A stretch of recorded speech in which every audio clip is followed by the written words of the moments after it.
From Tennessee, from the east to the west, we are talking Cowboys everything. And you've just entered the Cowboy Zone. Welcome back to another episode of the Cowboy Zone. This is Marcus Jones coming to you live from Memphis, Tennessee. This is Lambo with Cowboys, y'all, out of Johnson City, Tennessee. What is up, everybody? What's going on? Yeah, I see we already have 15 viewers before we kick it off. So I guess you guys are excited to talk some Cowboys football. I don't know if excited is the word. Well, bittersweet. Yeah. Yeah, you know, a win will bring the people in. So I'm looking forward to seeing what everybody has to say about last week's game, and also moving forward to our first Monday night game against the Arizona Cardinals. So if you haven't done so already, make sure you like, make sure you subscribe, and also make sure you share. Share it to your personal page, share it to your favorite group page so that they can join in on the conversation as well. Thanks, Mendoza, for joining in. What's up? I know you got a lot of good comments to make tonight. I think I caught you last night on Star Gang, so I know you're ready to go just like we are. And don't mind me, I'm just getting a few shares in myself. You know, I got to do a few shares too. I'm asking everybody else to share. I'll go ahead and share myself a little bit. Exactly. We're Cowboy fans just like you guys are, so we appreciate you guys coming and joining us. You guys are what fuel the Cowboy Zone, so make sure you guys continue to share as well like we are, and make sure you continue to give us those great comments. Rosie, thank you for joining us also. Hi, Rosie. Yeah. All right, Alpha, ready to get to it? Yeah, let's do it. All right, so first off, we got to I don't want to start the show off on a bad note, so let's start the show off with some positives from last week's game.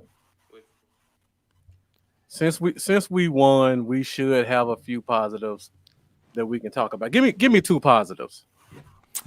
Okay, let me start with this one, because if you hold on, I was gonna say me. If you remember, Cowboy Dell had a prediction last week that Jalen Smith was gonna have a great game and that the defense was gonna play better. And Jalen Smith was just going to, you know, after being completely horrible this season, was just going to have a great game. That actually did happen with Jalen. He had a wonderful game. And he also said that we would win scoring 37 points. And we did win and score 37 points. He didn't get the Giants score right, but he did get the Cowboys at 37. Right. And hey, we got the win. That's all that matters. What's up, Bobby? Yeah, so Jalen, that was a positive that I was hoping for, and that did happen. I had a feeling I was hoping, and he really did good. You know, it makes me feel much better going forward. What else? Anthony Brown made an impact, as we see. Yeah, definitely. D-Law showed up. That was to be expected for me, though. Andy showed that he can come in and win a game. Exactly. In a very stressful time with limited snaps and. Yeah. That I mean, there's a lot of positives to take away. There were. Other than unfortunate what happened to number 4. Yeah. For me, some positives I take away. Number one, the offensive line stepped up. I think we either gave up only one sack or no sacks, if I'm not mistaken. I think it was one sack, maybe. What's up, Jack Meeker? Thank you for joining us. Like you said, Lambo, Anthony Brown came in and made an impact. He held his spot down well. You can tell the difference in athleticism when you put a guy like that on the outside as opposed to a guy like Daryl Worley, who we saw get kind of abused by ODB last week. Also, I don't even want to say D-Law is a positive because, like I said, he owns the Giants. That's his butter get right game. Like I said, Jalen was gonna have a good game. You said D-Law was gonna have a good game. Yeah. So yeah, also the Rook once again coming through in the clutch with some great plays, as well as Michael Gallup in his usual late game heroics with the big catches to seal the victory. Man. So like I said, a lot of positives to talk about from this game. Michael Gallup, oh my goodness, that boy, oh man. And like you said, Elzar, about CeeDee Lamb, as soon as he took that hit, I know I'm not the only one that gasped and was just like, oh no. Yeah. But guy got up like, I was like, yo. Yep. Oh man. And one quick thing about go ahead, Lambo. Sorry. Oh no, this was gonna take it off topic from Lamb. So go ahead.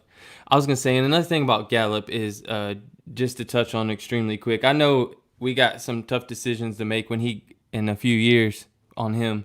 Yeah. I'm in the camp that says when it comes time to choose between him and Cooper, when that time comes, I want to stick with Gallup. That's me. That's not saying nothing right now, but in 2 years, I think it's 2 years. 2 years, yeah, 2022. Because you're also looking at age as well and things. So that'll be a tough time. We'll worry about that when we get to it. But I'm in the camp of not trading Gallup away. He's just too special. I know some people have talked about trading him. He's too special to me.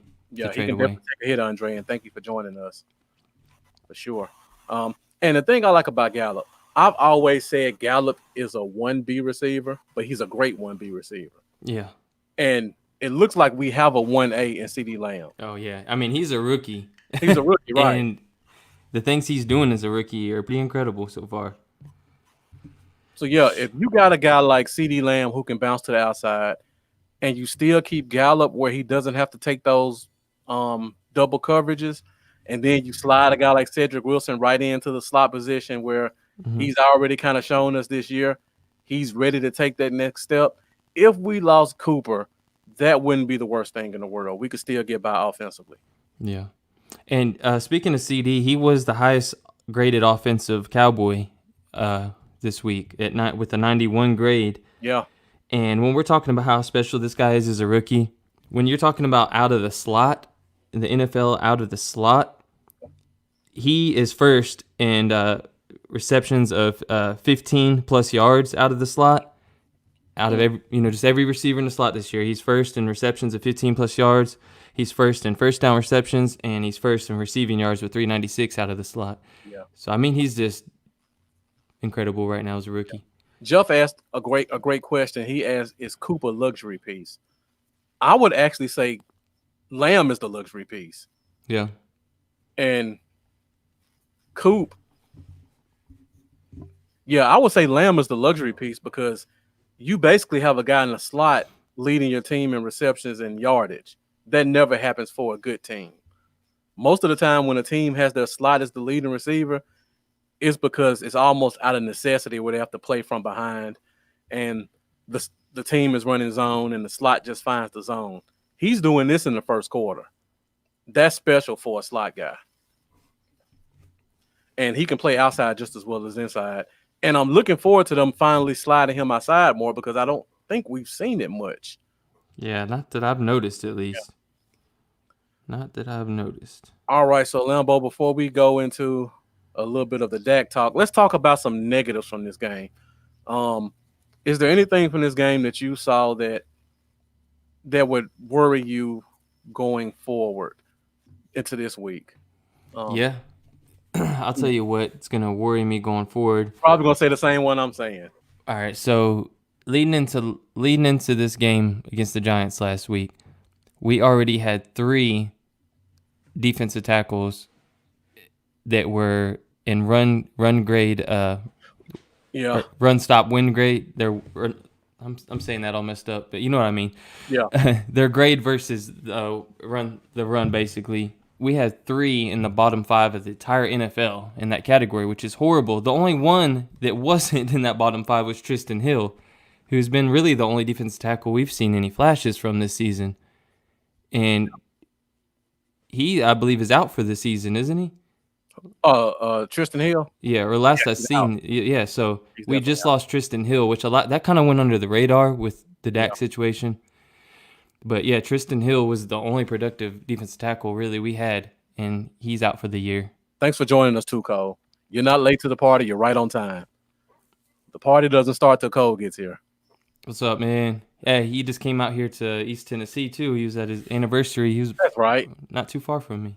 Yeah. So Lambo, Jack Mika put a good question up talking about the Cowboys radio guys. saying drop Amari in the slot. I don't see the need for that. Lamb is amazing in the slot right now. I can't see Cooper being any better than what Lamb's giving us. Yeah, I say really, they're already rolling. They know what they're doing. I don't see a reason to break what's not broken. Exactly. Right now, Lamb's leading the NFL pretty much in every category out of the slot. Right. And Cooper's just, he knows he's used to what he's doing. It's working. I really don't see any reason, to really mix it up right now. The only reason I would maybe say it is because you want to keep Coop engaged in the game. Yeah. He's almost like a running back at receiver. Running backs have to get into a rhythm. And receivers like Cooper also have to get into their rhythm. So you need to get them some catches, make sure they know they're running routes so they can run them to the fullest, because we've seen what'll happen if he doesn't run a route to the fullest. So if you want to keep him engaged in the game, I would say, get him some easy catches. But if it's to make the team better, I would say no. CD's taking care of all that already. Yeah. All right. So a couple of negatives. For one thing I got to talk about, safety play. Safety play was okay this week, but I don't like how they rotate guys in. Like, who was the kid they just brought in from the practice squad? Stephen Parker, number 40. Stephen Parker, yeah. You were all right. You asked if he was going to see the field, and I thought it was a definite no because he ain't been on the team long at all. And it looked like he was first quarter. I seen him out there in like the first quarter. I was like, okay, well, there's that guy. Jack asked the question. He was okay. It wasn't worse than what we've seen from Thompson. Yeah.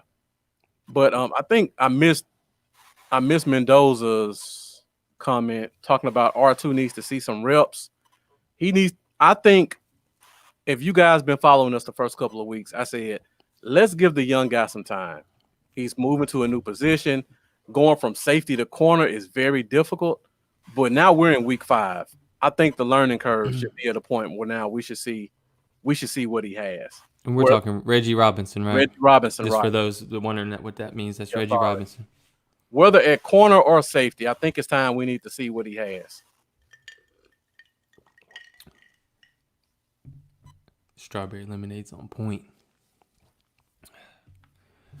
So yeah, another negative.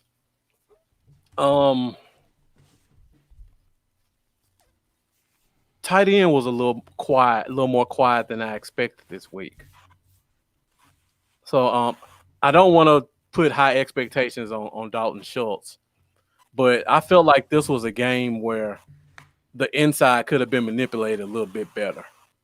Yeah, and I didn't see him doing what I thought he should have done, and I don't want to knock him down, but I want to see him be more consistent. He's doing a great job so far, but if I have to point out a negative on the offense, I would have to say tight end position, just being a little bit more consistent. And we're definitely going to need him going forward now that we got Andy Dalton under center.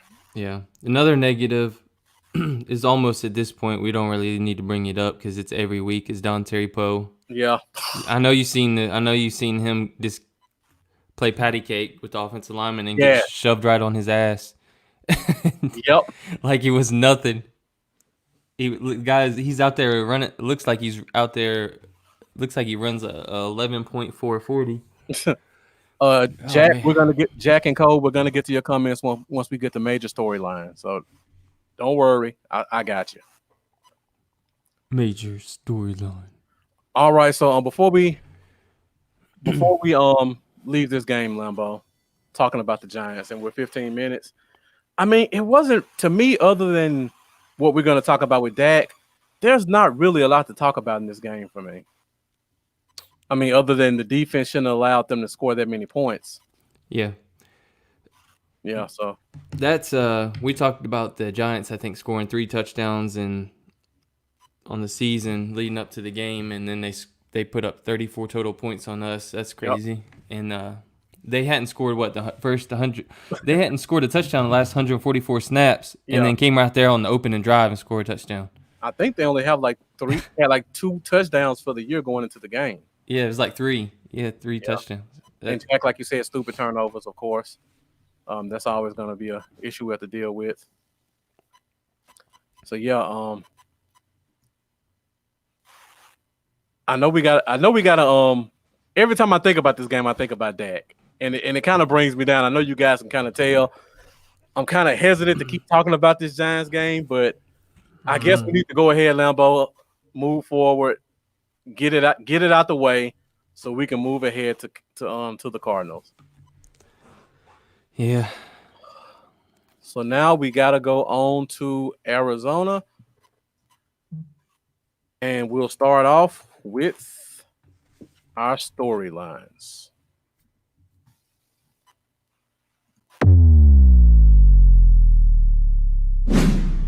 Storylines. All right, so we're on to Arizona now, and of course, we got to go ahead and get it out of the way. Just before we start talking about this, for you guys that watch us, if you're new or not, we don't do hot take talk here. So I'm not gonna go into is he gonna get his contract or is Andy Dalton gonna be a blessing in disguise and all that kind of stuff. We're gonna keep it straight forward with the team and talk about Dak and this injury, which was horrific. And I can't even look at a replay of it. And Jack, I'm glad you're the same way. You'd be surprised how many chat rooms and podcasts I've seen where they spent an hour talking about is Dak going to get paid. We're in week 5. Yeah, let's get through the season. We got a long time away to get back to that. Get back to that after the season. Exactly. So, Lambeau, just starting off talking about the whole Dak thing. The question I want to ask you is, do you think this can be like a rallying cry for the rest of the season? Because it looked like everybody kind of stepped their game up and was like, we're playing for 4 now. Do you think that's something that we can continue as a rallying cry moving forward the rest of the season? I didn't think when it happened and I seen Dalton come on the field, I didn't think that would be the situation. But then after I seen how the team reacted the rest of the game, it changed my mind, and I do think that could be the case. I don't know how far Indy will take us, but he is a very solid quarterback that could start on a lot of teams still in this league. And, the defense is only going to get better. We know that with the pieces we have coming back. Right. And we may even start to focus more on the run, focus on clock control. Yeah. That might benefit us. I think it will be. And it was crazy. I hadn't seen Zeke run with that kind of anger. I was going to bring that point up. In a while. I can't really tell you the last time I remember him running like that, to be honest. And we're going to need that going forward. Yeah, you see how he threw the ball when he scored that touchdown coming out of there. So it just seemed like everybody was really playing for Dak. For sure. So yeah, I think so. Yeah. So do you think, because normally when players get hurt, it's kind of out of sight, out of mind. They don't come around.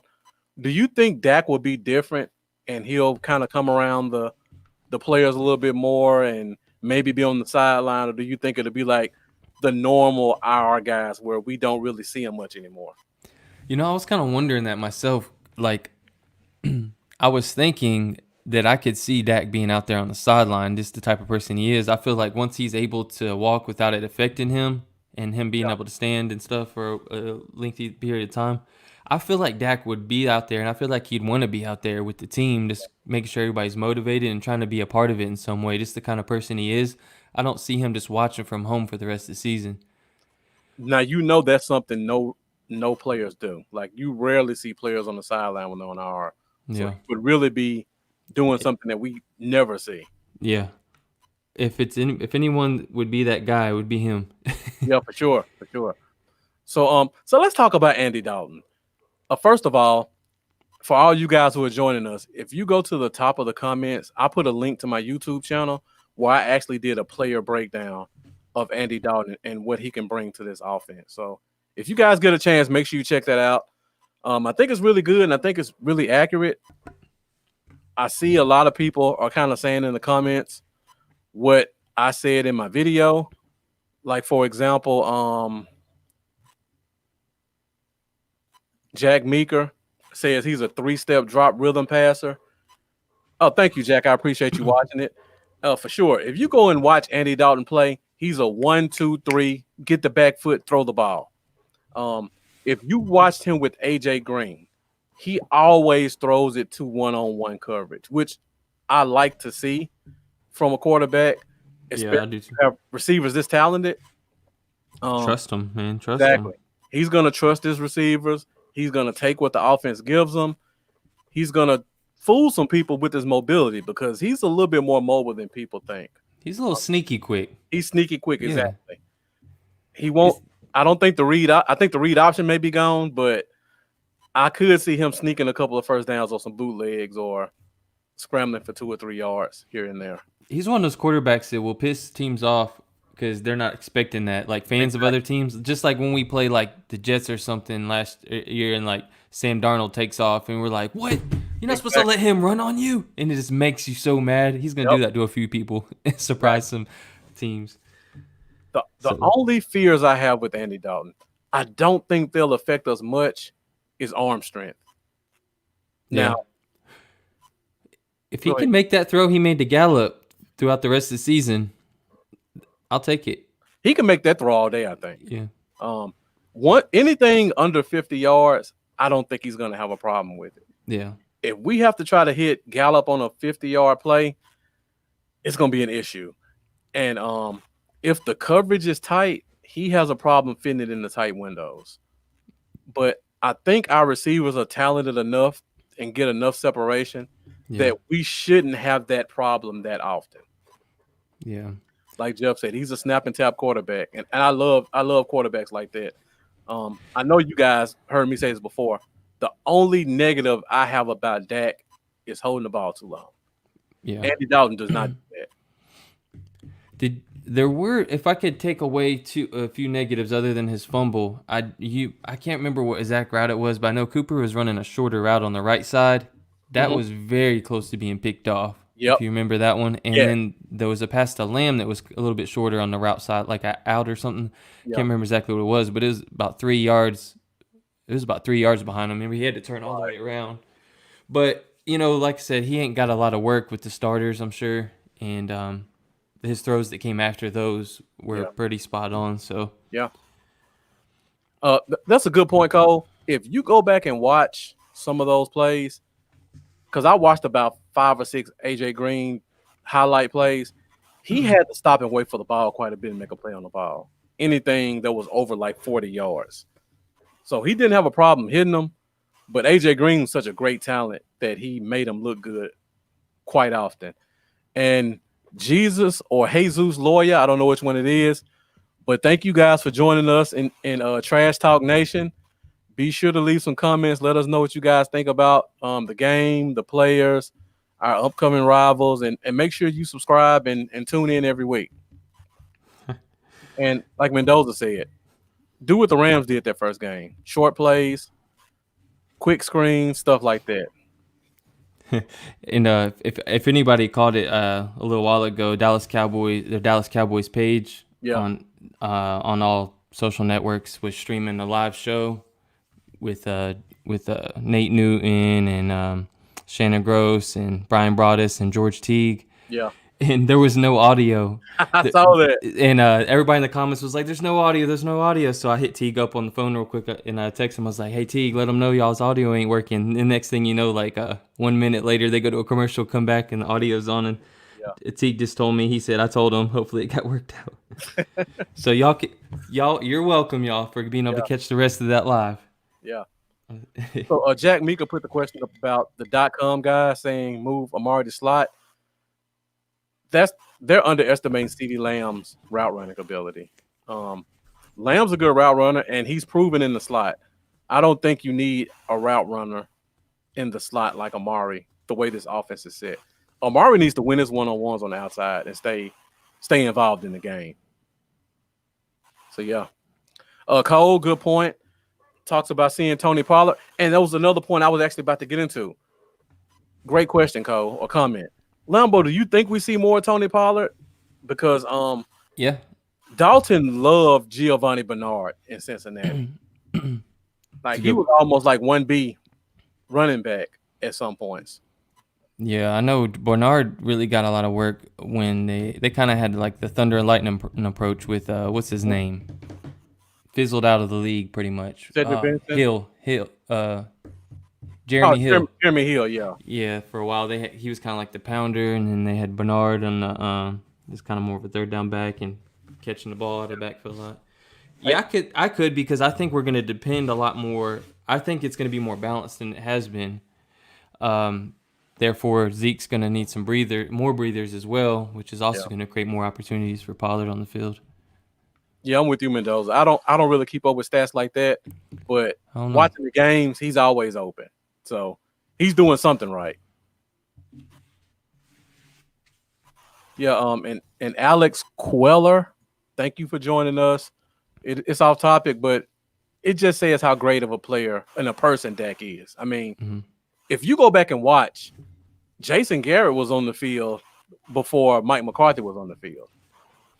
And he's a coach who got completely disrespected and is now on a rival team. Mm-hmm. You know, I'll say I seen that kid's video after that Punk EDM's video. If y'all know EDM, the Philly super fan, they came out there saying he hope it ends Dak's career and cussing and throwing all that. Yeah, he got man. Ooh, let me catch that guy in the street. But yeah, so it had me on that hate Philly stuff real bad, and then I seen that kid's video after. So I will say, seeing that kind of refreshed my mind that okay, not everybody is as heartless as that guy EDM or whatever his name is.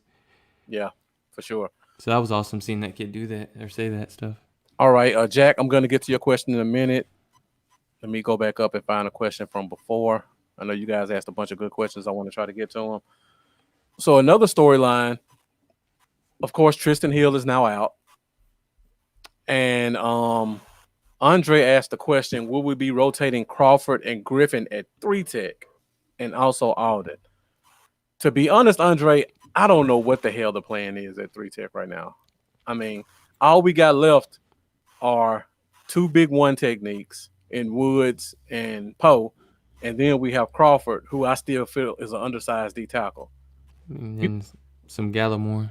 And Gallimore as well. And Gallimore didn't look bad out there this time. I mean, he was great, but I mean, at this point, we're just gonna have to send him out there and let him learn on the fly. Really, Right. They're gonna bring up Hamilton, I think, probably. Yeah, I was just about to say, Stephen Jones in an interview said we're gonna look within the team to try to fill their spot. 53-man roster and practice squad. Practice squad only has Justin Hamilton and Ladarius Hamilton. So they may bring one or both of them up. We'll see. But I just don't know why they don't. I don't even know what's out there right now, but you got to think there's got to be somebody out there, even if it's a name we don't know, that can help contribute. You would think so, man. Yeah. I don't want to see Crawford playing extended time inside. That's just me. And I definitely don't want to see Griffin inside. Because if he's getting blocked by tight ends, I can only imagine what a guard or a center is going to do to him on a consistent basis. You know, I instantly thought of Everson Griffin when I seen Alden Smith this past game completely take Ingram by both sides of his shoulder pads and just literally throw him straight to the ground and run right past him. It made me instantly think about how Everson Griffin got just destroyed by a tight end in the blocking game. And then you see Alden over here just manhandling a tight end, throwing him on the ground like he was nothing within like a second of his step. Yep. I was just like, wow, what a difference. What a difference. And then we seen Everson Griffin completely what a sluggish attempt at stopping. Was it Freeman on the outside? Or no, was it Gallman maybe? I can't remember who it was, but they bounced out to the left. He was there. He had the position. He had the complete position, and bro, he was so slow. So slow. It's almost to the point where, like, let's just cut our losses. Because he really, either he doesn't want to play or he just lost it, and that's why Minnesota cut him. I think he just lost it because he seems to get hyped like he's stoked to be out on the field and stuff. Yeah. But he's just, I don't know, man. I think he's just lost it. For sure. So I really don't know what they're gonna do, like inside.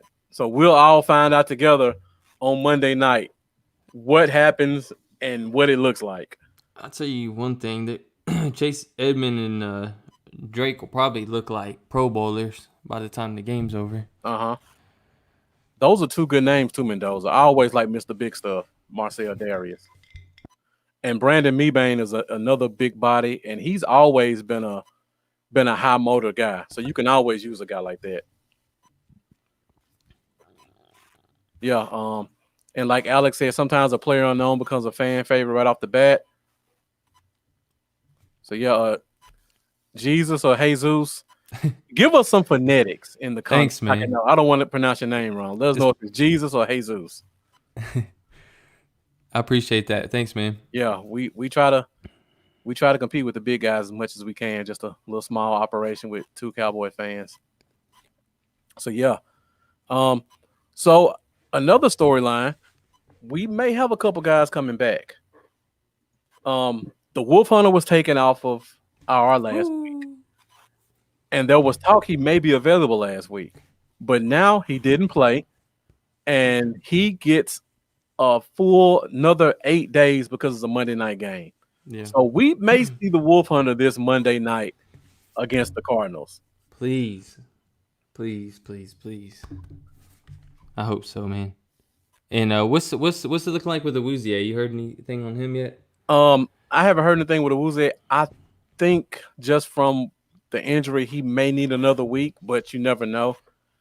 Just considering his position and the groin that he hurt, it's hard to think that a corner will come back in 3 weeks from a groin injury.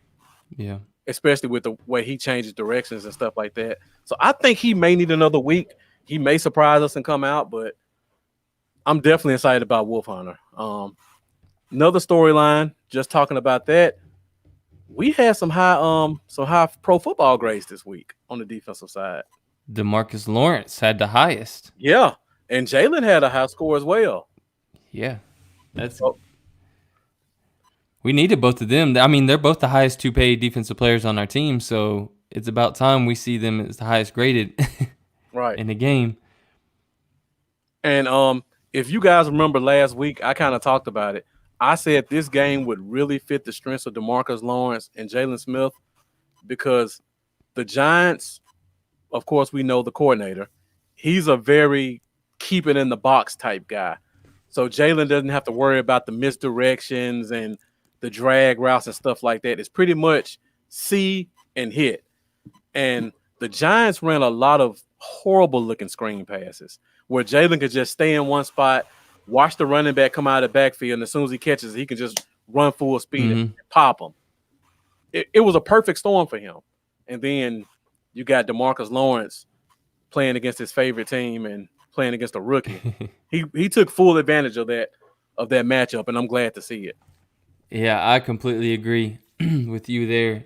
Yeah, Cole, that's what I was saying a little bit earlier. As soon as we started the show, I was just like, although the defense did some things to really keep us in the game and we got a defensive touchdown, it was still the freaking Giants. So we got it. We're about to go up against a beast of an offense. Yes. It's got to be better. It's got to be better.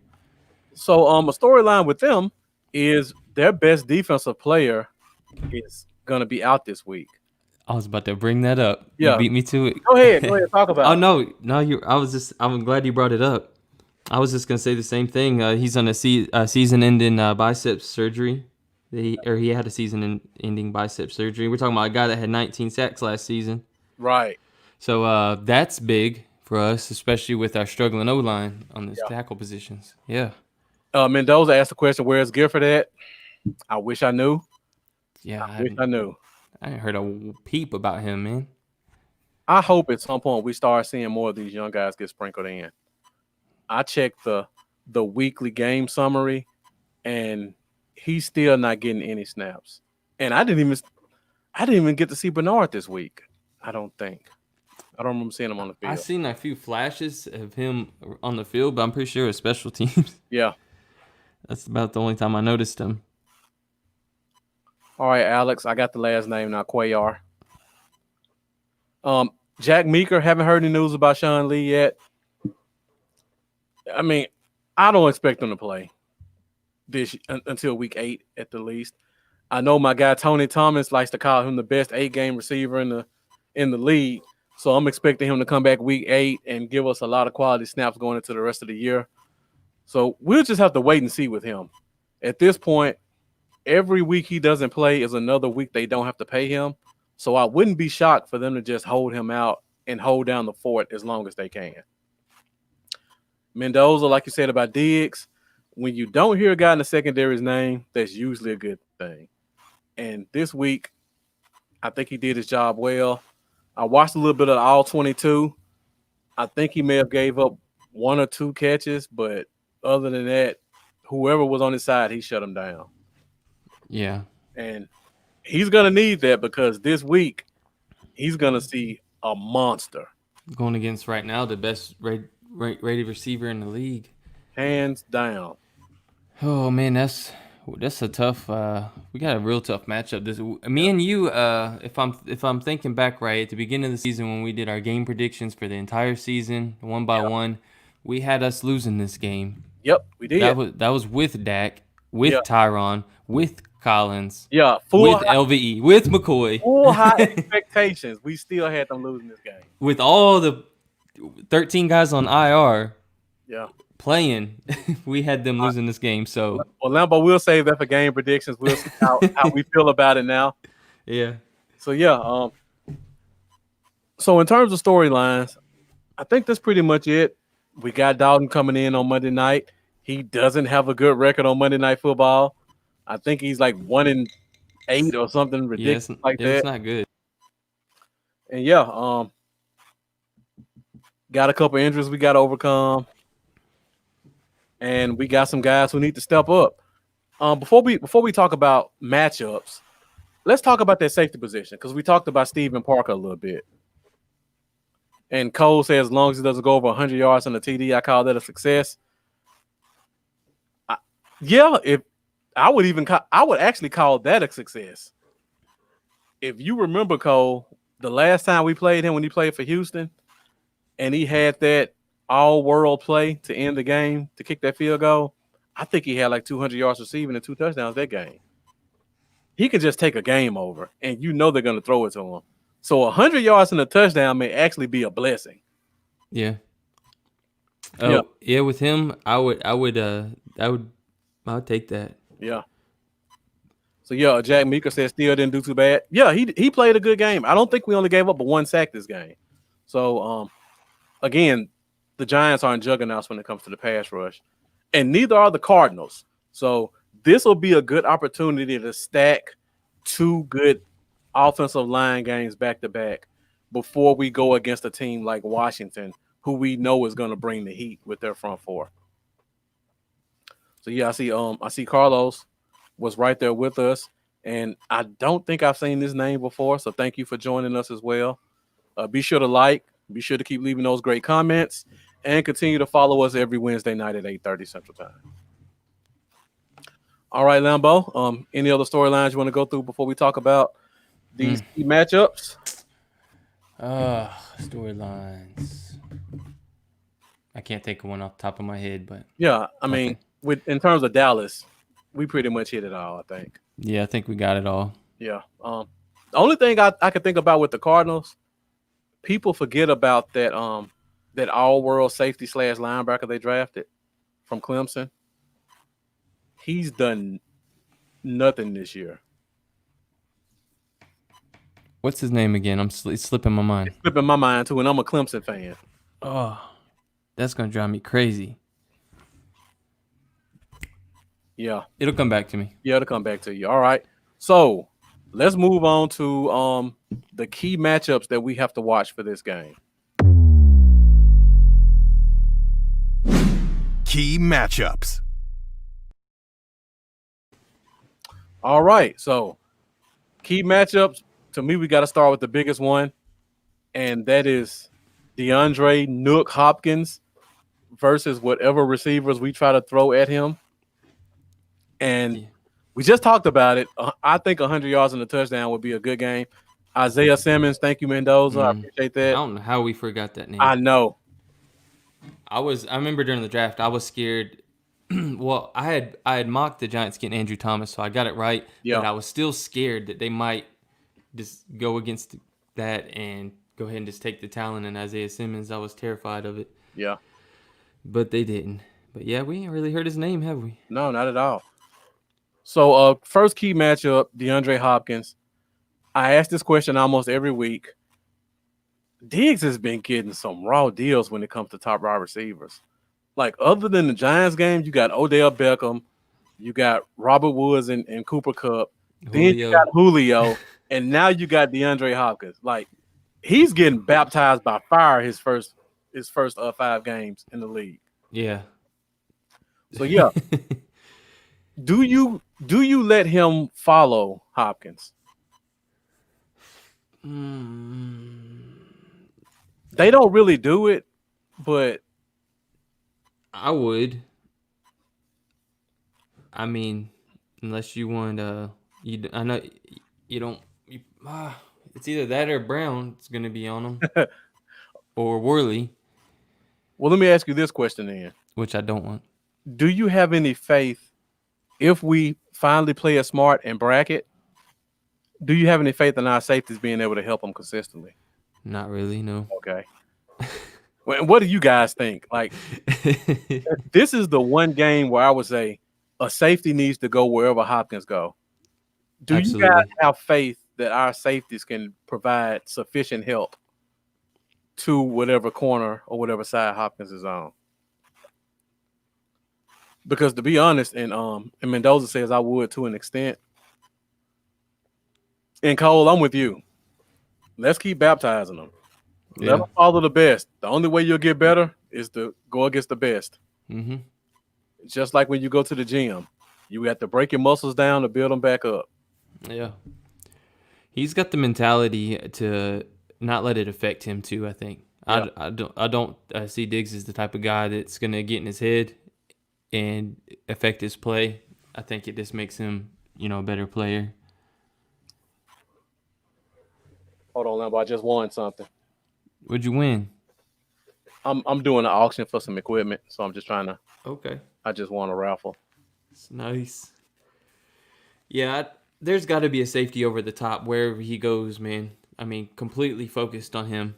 He's gonna be he's gonna be the key to us staying in this game. Really, is just limiting him. Then we still got to worry about Fitzgerald, who is ageless, and Christian Kirk, who's pretty dang fast. So Christian, I actually like our corner matchups with the other receivers. Mm-hmm. I mean, like you said, Larry Fitzgerald can turn the clock back at any time. Yeah. But it might be a little too late for him to turn the clock back. You never know. He hasn't shown us much this year. They've been the one that scares me is Andy Isabella. And I know my boy Jeff is gonna get in the comments about this one. And as soon as I say it, Mendoza hits me with it too. I loved Isabella coming out of college. And I thought we should have done whatever we had to move up in that round and get him. That guy is fast. Like, he could compete with the John Rosses and the all the other fast guys, the Hills, Ty Hills, all those guys. And we have a problem with fast guys in the slot. So I don't want to give a fantasy favorite, but but it might be him. But it might be Andy Isabella. And plus, we haven't seen our punt team challenged yet. This guy's gonna give us a challenge in special teams. So yeah, so just look for that. All right, so let's go to the other side of the ball, talk about another key matchup. And that would be Amari Cooper versus Patrick Peterson. And I think somebody put it up before. Yeah, it's gonna be a tough matchup for Cooper. Now, Patrick Peterson is a follower. He's gonna follow their best guy. Now, my question to you is, I mean, I don't even know who our best guy is. I was just about to say, who is he following? Because he'll play inside and outside. That'll be interesting to see. I don't feel like, I don't know, man. I don't see how you could commit him to following just one of these guys. It would more than likely be between definitely Cooper and Lamb, in my opinion. Yeah. I feel like, but if he does, it'll be Cooper. Yeah, I think it'll be Cooper. So you think so? Okay, all right. I wouldn't be shocked to see Gallup be the guy that he follows. So, just talking about matchups in general, the Cardinals have a very good secondary core. Mm-hmm. So this is going to probably be our biggest challenge, in my opinion, that we've had so far in terms of our receivers versus their secondary, because their number 2 corner is Drake Kirkpatrick, which I'm a huge fan of. He was with Cincinnati, he got cut. But if you go back and look at the Pro Football Focus, he rated out as a top 10 corner last year. So the guy's no slouch, and he's 6'2", and he runs a 4.5. So athletically, compared to our guys, he matches up well with them. Yeah. And their nickel corner is Byron Murphy, which is another kid that I loved out of Washington coming out of college. Like, I liked him more than Sidney Jones and Kevin King. He's a pure slot. He's a shutdown slot. So I think Cooper's going to get his first real challenge this week, and I'm looking forward to it. And then they got Buda Baker at safety. Yeah. So they got some talent. They've got a lot of talent on this team. Exactly. It's going to be an interesting matchup between our receivers and their secondary. And you just think about all the players you're talking about on that team full of talent, and they're playing. They're not on IR like half of our team. Yep. So, yeah, man, it's going to be rough. It's going to be tough. It's going to be a tough game. I'm not going to say we can't do it, but, man, it's going to be tough. Yeah. And I brought it up about a negative earlier in the show, talking about Dalton Schultz. The reason I brought that up is because their corners line up well against our receivers. So this is going to be a game where Schultz needs to really step up, because they play almost man across the board, and they just let Buda Baker do what he wants to do.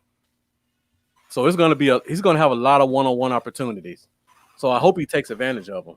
Yeah, I agree. And Cole, it's so funny that you say that, because I've been thinking the same thing every single time he does it. Like, I like it. It's very he's got his own little signature-esque type deal going on. Like, Michael Irvin always had his little he would so, like, he do all these different things, and I don't know, it's just, I love it. It already has the CD vibe to it, but I don't know what it means. Yep. Yeah, I'm gonna have to look that up for you, Cole, and see if I can find an interview or something where they ask him about it. It's got to mean something. Or he gets real close to. He's like, if you guys message Jeff Kavanaugh, he always does interviews with players and coaches. So, and he's very responsive to fans. So if you want to know, and I'm gonna send him a message too, to ask what is the significance behind his first down celebration. I'm sure he'll be able to get it for us quickly. And tell him to come back on the show to tell y'all. Tell him to come back on this show. We need to bring him back. Yeah, we have to reach out to him and see if we can get him come back again. And Francisco, like you said, they're sleeping on Gallup. I think with Dalton, Gallup's gonna take another step forward, because Andy Dalton loves to throw it to one-on-one coverage. So if Gallup wants to take that next step, I think he's going to get a lot of opportunities to do so. All right, so my next key matchup is Murray versus our ends. Now, we've been talking for about 3 weeks.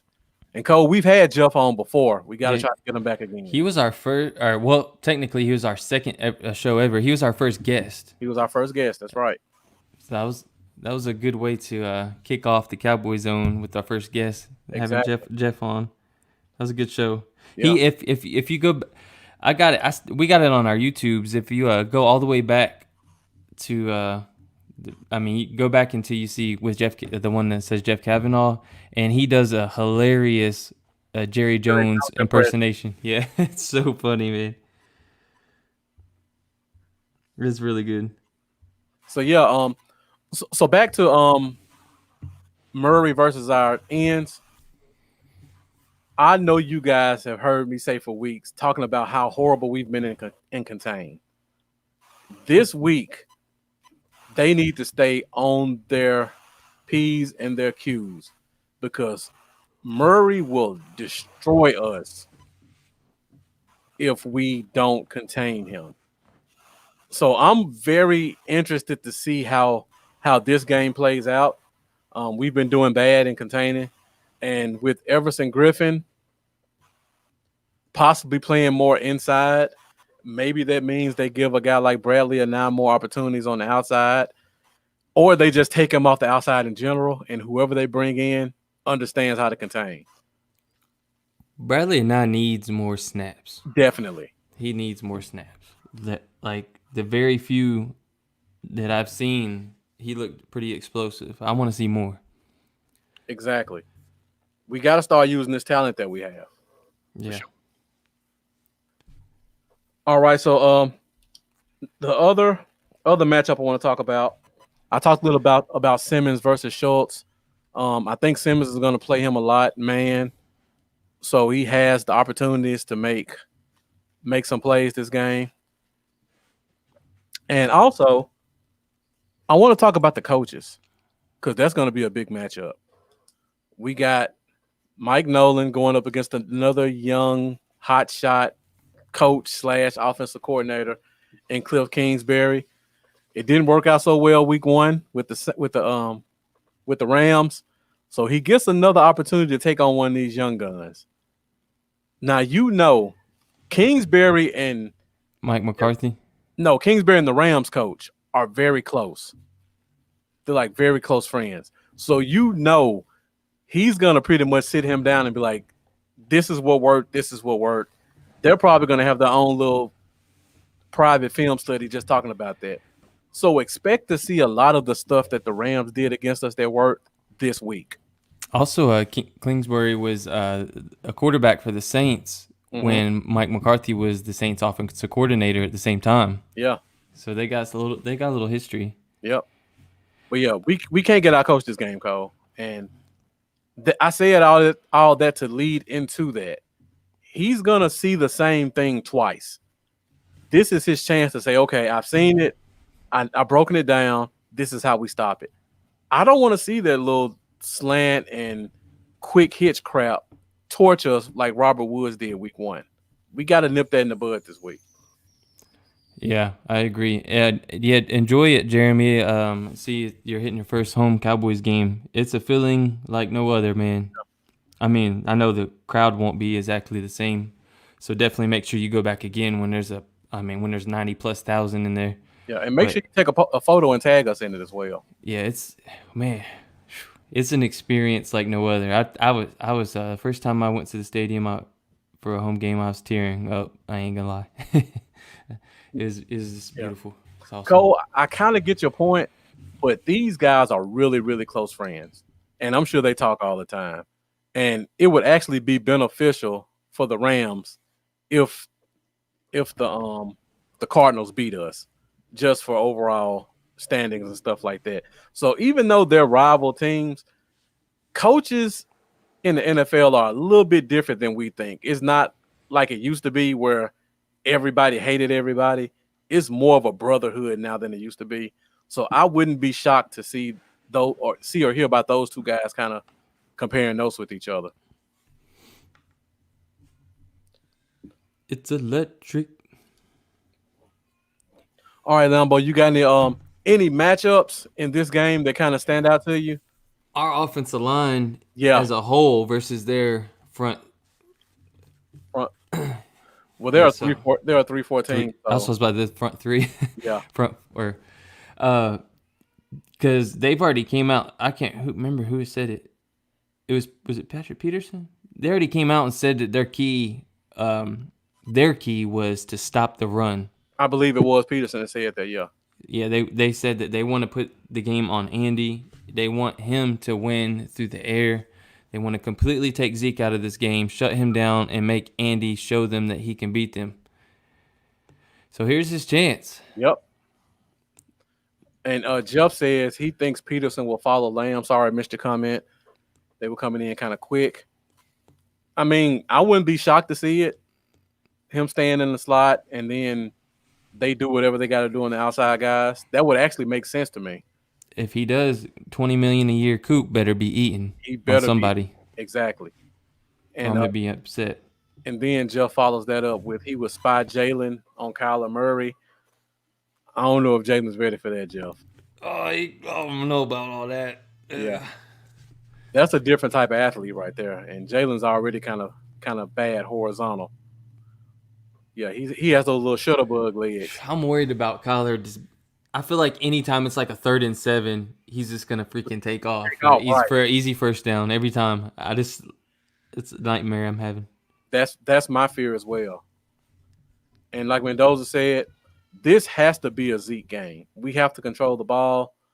We have to let Zeke take the pressure off Dalton. Jack Mika says Bernard has the speed. Nobody has the speed to keep up with Murray. Just plain and simple. Nobody has the speed to do it, but there are ways you can contain him. It's really not about keeping up with him. It's about keeping him contained. So, yeah, it is time for somebody else on the D to step up, especially in the run game. You know our D tackles haven't been giving it to us. And to me, we just lost our run defensive tackle in Tristan Hill. So I'm really concerned about what we're going to see in terms of the lineup and who actually steps up this game and helps supporting the run on the inside. So, yeah, Alex Cuellar says spy all night. I don't think you can spy Murray. I think you just have to contain him.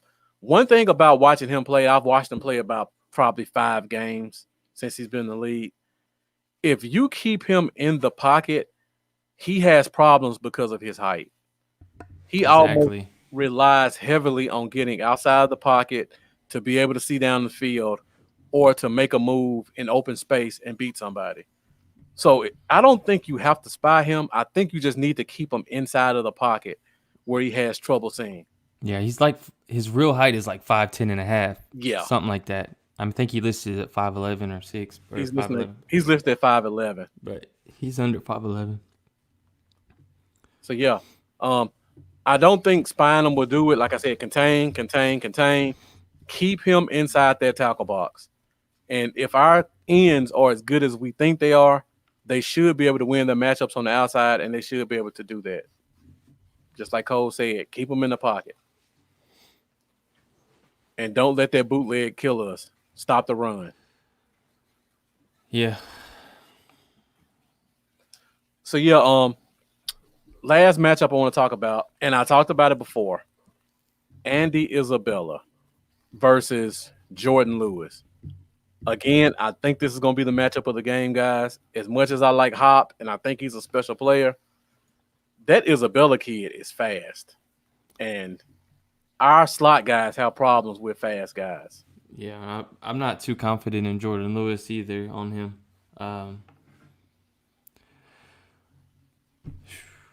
that's a good point, Jack. I didn't even bring that point. Our guys have some height on them. Mm-hmm. So this is a great game where you stand up and get your hands up and knock some balls down and possibly force some turnovers. Because you can't get there. The kid is too fast. You got to get there like that to get him down, like before he even sees you. So this is going to be a contain and knock the ball down game for sure. All right, Lambo, we just hit the 1 hour mark. Man, the time flew by fast. Yeah, it did real fast. Yeah. Like 10 minutes. Yeah, Jeff, exactly, man. Yeah. I feel like that should be like an emphasis on this in practice. Jeff preaches this all the time. Get your hands up. Yeah, get them up, man. Especially Everson Griffin, like, if he can't beat nobody anyways, just tell him to get his hands up. Every single play, I want to see his hands up. Exactly. Because he ain't beating nobody anyway, man. All right, Pimp and Marcus, thank you for joining us, and thank you for joining on YouTube. Whoever channel you're on, make sure you subscribe. Take a look at the picture too, Glambo. I was like, hold on, that ain't. So whoever channel you're on, make sure you subscribe to that channel, and make sure you go to the other person's channel and subscribe. I'm Bluff City Cowboys and Lambeau is Cowboys y'all. So make sure you subscribe as well and like the video. So yeah, this is gonna be an interesting game, and I can't believe we hit an hour already. I know. Yeah, I had a couple other things I want to talk about, but we don't like to keep you guys all night. We try to give you a strong hour of content because I know you guys are such great fans that you watch everybody's podcast. And by the time you get to Wednesday night, we may be the 5th podcast you watch. And some of these guys go for several hours because I watch them too. So we don't try to hold you guys for 2 or 3 hours at the Cowboy Zone. We want to hit you with the main information you need to know and let you move forward with the rest of your week. Definitely. And if there's certain things you guys like us to have a segment on and things like that we don't really hit on, let us know. Maybe we could throw it in. Francisco, if you go on YouTube and type in Bluff City Cowboys, you should find me. Or also go to the very first comment in the chain. I put a link to a video I did of a film study on Andy Dalton. So if you click on that link, then you'll be able to go to my page and see the video and you can subscribe there. Cole, we could talk Cowboys football all day, but like I said, I've seen you in quite a few podcasts. I know this is at least your 3rd podcast this week. So yeah, I already got about 6 hours of podcast in so far. And Alex says this is going to be Madden on rookie mode. It could turn into that type of game. Madden on rookie mode. Oh man, you ain't lying, man. You ain't lying. And thank you for subscribing, Francisco. I see you did it already. Okay, we're about to go ahead and go into game predictions, Lambeau, because let's go ahead. Let's get this question because Pimp and Marcus came in late and came with a question. Do you think Andy Dalton will lead us to the playoffs? You want me to go first, or do you want to take it first? I'll say, to me, it ain't really does Andy lead us to the playoffs. It's does this team lead us to the playoffs, because Andy's not going to do it by himself at all. But he can drive that ship or drive that bus once, the team is hitting on all cylinders. I think he is good enough to start for a lot of teams, or not a lot, but there's some teams in this league he could be starting for right now. He's really a top 25 quarterback to me. Yeah, so he's definitely top 25 quarterback. And I think really the main reason he's in Dallas is because he already lived there and the COVID stuff was going on. So it was really just easy for him to do with his family. Yep. He probably was going to be gone next year. Yeah. He still might be. And but I think he's a good quarterback and he's got a great surrounding cast. I think we can do well enough. Really, it's just going to come down to getting those key defenders back that we're going to have soon, and letting them. Well, we're going to need their help to make that push. Yeah. I was looking at the schedule when I started thinking about Dalton just to kind of look forward and see what we're working with. I ran into a very interesting stat. Our first 5 games, we played against 3 teams with winning records. From this point through the next 11 games, we only played 3 other teams with winning records right now. So we played 3 of our first 5 against winning records. 3 of our next 11 have winning records.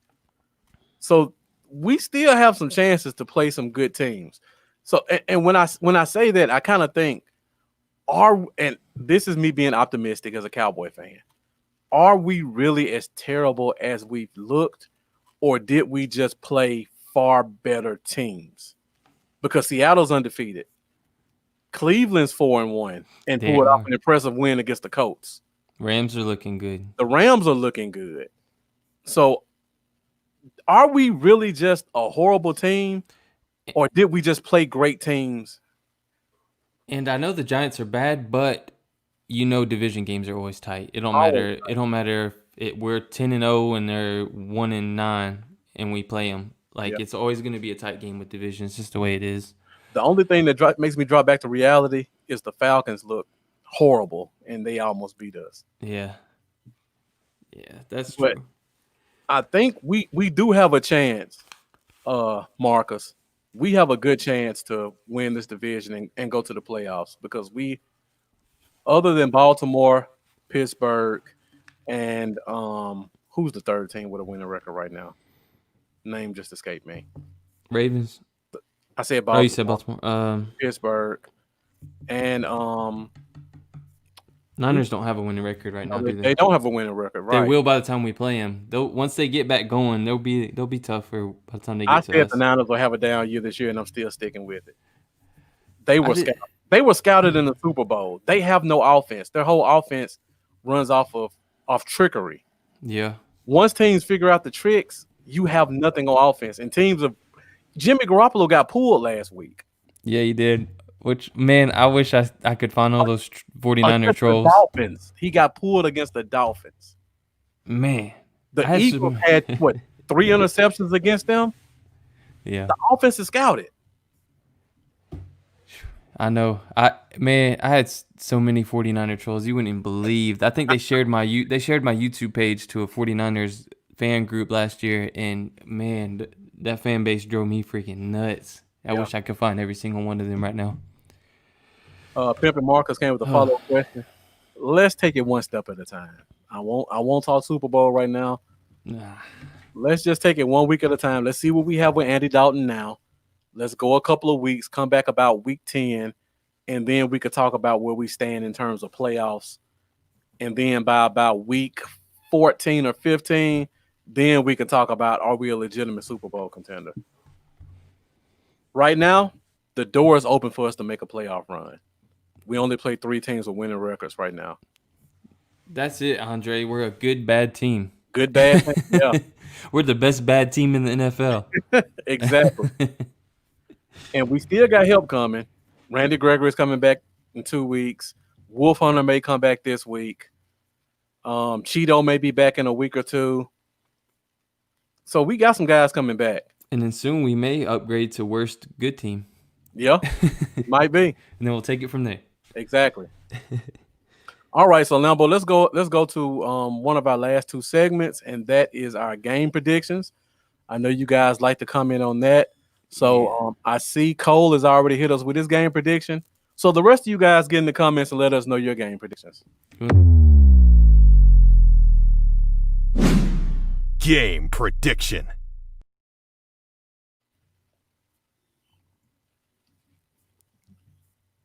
Dalton versus Tannehill. I've been seeing a lot of people make that comparison about we should look at the Titans offense and how they do things as a good way to run our offense going forward. I wouldn't be against that, but I think Tannehill's a better quarterback than people think too. I think I've seen a lot of people lately think that Tannehill is pretty much just a product of a good running game. Yeah. I think that's not really the case necessarily. I think Tannehill is a good he's a good quarterback. I think he was in a terrible situation in Miami. Yeah. And there were times, where he still had pretty solid seasons he would put together despite the crap show he had to deal with there. Adam Gase is a horrible coach, and people will not admit it. Do we not remember the Titans with Derrick Henry with Marcus Mariota at quarterback? Yep. Because Tannehill sure as hell made a big difference with that same running back. Exactly. So I give Tannehill more credit than most will. I'm right there with you, Lambo. I think he's an above-average quarterback. I would probably put him 13 to 18 in terms of quarterbacks. He's not a low 20 quarterback. He's a mid-tier quarterback. Yeah.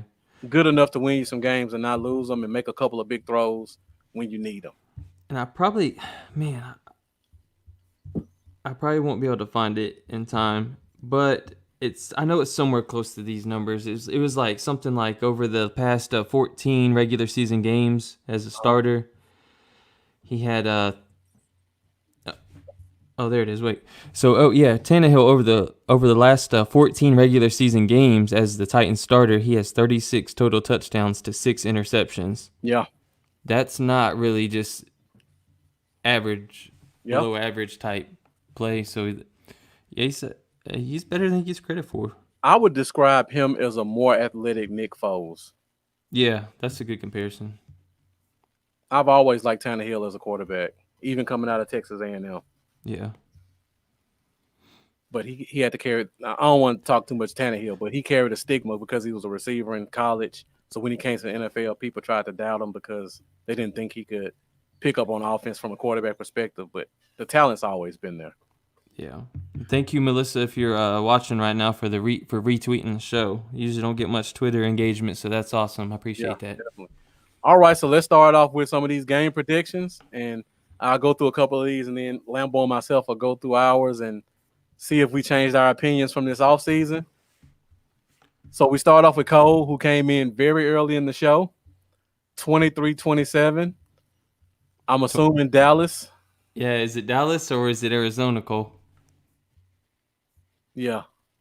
I'm assuming Dallas, but he says on defense and running, so I'm assuming that's how he thinks we win. Man, y'all optimistic. Yeah.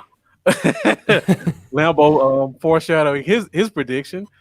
And Cole also says he thinks Zach Martin is going to have a big season if he gets to play that swing tackle. You know what? Before we go into game predictions, let's talk about this real quick, Lambo. Do we finally see Connor Williams go to tackle? No, because they're stupid. That's why. I don't know. That's what we want to happen. Yeah. He's been sucking it up at left guard anyways, right. And I think he would be a better right tackle. I don't think that we will see that, at least not anytime soon. I mean, we got Cam Irving, who I think is a decent left guard. Not great. I think he'd be better than Connor Williams just because of arm length and strength. We got Adam Redman, who I'm a big fan of as an interior guy. He's the Brandon Knight of guards to me. He's not the most athletic, but he's going to fight every single play. And I love a player who's going to fight. He reminds me a lot of who's the guy we had a couple of years ago? He used to play for Green Bay. He came here and played guard very well for like 5 years. I think he became a coach. Andre Gerard? No, he's a center. I'm thinking too far back. I shouldn't even brought it up, but oh man, it's gonna drive me crazy. I know it's gonna drive me crazy too, but yeah, he's a fighter. Then you still got still thinking about it? Yep. But yeah, we got Cam Irvin, we got Adam Redman. We got guys who can play that guard spot, and I think could fill it in well. Let's put Connor at tackle if Steele struggles. I would rather see Irving at guard and Williams at right tackle than Irvin at right guard and Martin at right tackle. I don't know if that makes sense or not, but it does. I completely agree. We don't need the greatest at offensive line every position. We just need better than what we have. I think Irvin will be a better guard than Connor Williams. I think Connor Williams will be a better tackle than Steele. That improves the line as a whole. Yeah, I just want to put that out there because I'm sick of them not moving Connor Williams to tackle. Yeah, I completely agree. Yeah. Cole, what do you mean Jerry says he's ready? All right. Jerry says he's ready. Yeah, I don't know what that one means either. You have to give us some context on that one. All right. Pimp and Marker says 28-24 Cowboys. Jeff says 34-27 Cowboys. Jack Meeker says because of Dak, he can't pick against us, so he has 27-24. Mendoza says 33-31 Dallas, sticking to his 4-game win streak. So you think this continues the win streak? Interesting. Another W off the foot of Greg the Leg. That's almost a bold prediction, but we'll definitely make a note of that one. Andre, as long as we hold a lead, I think Dallas will be fine. We better get the ball first. Yeah, Jack, I don't know what's up with the Connor McGovern not getting any play yet. That's the third name I forgot about. We got Connor McGovern. Throw him at guard. Put Williams at tackle. To me, you improve. You don't drastically improve 2 spots, but you improve 2 spots. Yeah. Because any guard we have on the bench, I think, is better than Connor Williams. Probably. All right. Alex Cuellar, 45-42, Arizona. That's what Jerry said. What did he say? I don't like what Jerry said. He says Connor Williams is ready for what? Ready to get it's been 3 manhandled again? Right, it's been 3 years. He should have been ready. He's been starting since day one. He's been starting since day one, and he looks, to me, worse than he looked his second year. His first year was horrible. Yeah. His second year, it was a little better than the first year, but that could have been because of Travis Frederick. But this year, he looks worse. And I don't get it. Why not try him at tackle? But I can make that rant for an hour. I don't want to do that. We're hour and 16 minutes in. All right, Alex, I saved my score, but I think we're on the same wavelength. Andre says 27-21 Cardinals. And follows it up. It will be a national primetime statement if we beat Arizona. So you hope your prediction is wrong. Yeah. Definitely. Yeah, go ahead, Lambo. It definitely would be. And oh man, I can already see the storylines now, man. First of all, it would be great to have that win, but the worst part about getting that win would be everybody talking about how Dak needs to be replaced by Andy Dalton immediately after the win. Cole says he's ready for tackle. He was the top, for tackle. Okay. He was a top 3 tackle in college. He's been ready for tackle. He was a top 3 left tackle. People say his arms are too short. His arms are half an inch shorter than Lyle Collins. His wingspan is only an inch shorter than Lyle Collins.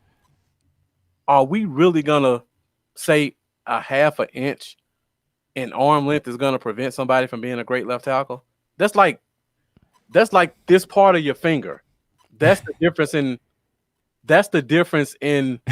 length, in arm length. That's how much difference it is between Lyle Collins and Connor Williams. And you tell me this much of difference makes him not be able to play tackle? Makes no sense to me. See you, Alex. Thanks for tuning in, man. Come back and talk with us next show at the pregame. And I got it now, Quayar. Won't forget it. Yeah, man. That's a good question, Cole, but has Terrence Steele shown us anything? I'd rather at least see it so I can say, you know what? He's just a bad player. Yeah, let me see it. Let him. His draft grade alone and how he did in college justifies I just need to see. I need to see if he can do it, and if he can be better, if he can improve. He has the feet. He has the athleticism. Oh, he's athletic for sure for his size. He has good enough strength, just not good enough to take on a 320-pound defensive tackle who can bench press 800 pounds. Right. And Andre saying too many injuries on our interior defense, not enough pressure to contain Murray be the reason we lose. When the Cardinals Kyler Murray faces the Cowboys Andy Dalton Monday night, it will be the first time you'll have an all Texas high school football quarterback battle at an NFL game at AT&T Stadium. I saw that picture. I forgot that Andy Dalton played for the Katy Tigers. Is it Katy Tigers or Katy? I don't know. Someone that knows Texas high school football, let me know. I thought it was Katy Tigers. I might be wrong, but yeah, because we all know that Andy played for Katy, which is down there near Houston. Yeah. And Kyler is in the DFW area. He played for Allen High School, the Allen Eagles. So yeah, that's interesting. I'm with you, Cole. I worry about our O-line more than Andy Dalton. And again, one of the things I love about Andy Dalton, he's going to do a 3-step drop. He's going to find somebody who's open or one-on-one, and he's going to throw it to him.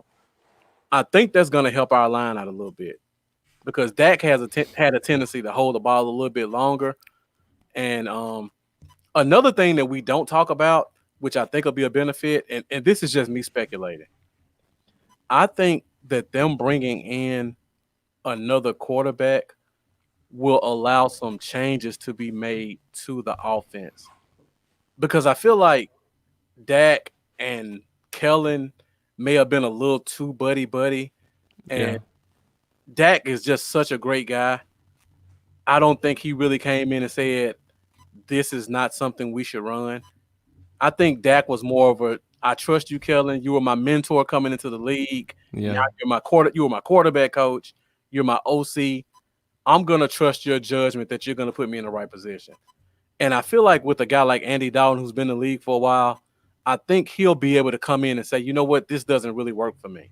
Yeah, Let's do this. That's a great point, and I think that's the way it'll be too, because you're not obviously just gonna make him do Kellen's not gonna be like, all right, just do what I say. Right. They're probably picking his brain, like, okay, what is best for you? Like every single situation, all the way down to the 2-minute drill, like what works for you.